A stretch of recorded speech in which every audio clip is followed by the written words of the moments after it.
அதாவது ஒரு ஒரு பாலடைஞ்ச ஒரு அரண்மனையில் நீங்க மாட்டி இருக்கீங்க சரியா? அதுல 3 டோர் இருக்கு வெளியே வரதுக்கு.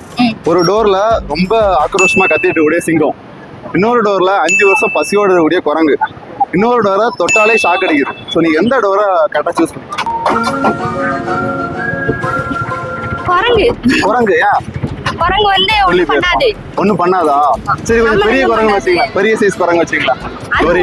அது ஒண்ணும் பண்ணாது. அது ஒண்ணும் பண்ணாது. சிங்கம் சிங்கம் தான் பெருசா இருக்கு, அதனால குரங்கு வந்து ஒண்ணும் பண்ணாது. குரங்கு ஒண்ணும் பண்ணாதா?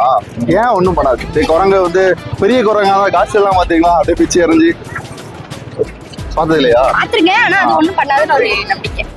அது எப்படிங்க நம்ம திறந்து முடிச்சு ஒருவேளை கடிச்சிட்டுனா? இது வரைக்கும் குரங்கு கடிச்சதா மனுஷன் செத்துருக்கான பாத்திருக்கோமா? இல்ல இல்ல, சிங்கம் கடிச்சுதானே செத்துருக்காங்க. எப்படி அக்கௌண்ட்ஸ் படிச்சா இப்பெல்லாம் யோசிக்கணும்னு தோணுமா?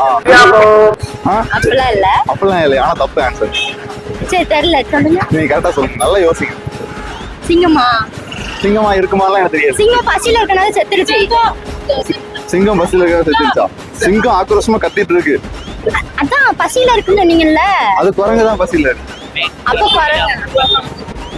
குரங்கா? மெயின் அக்கௌண்ட் கதவை திறப்போம்.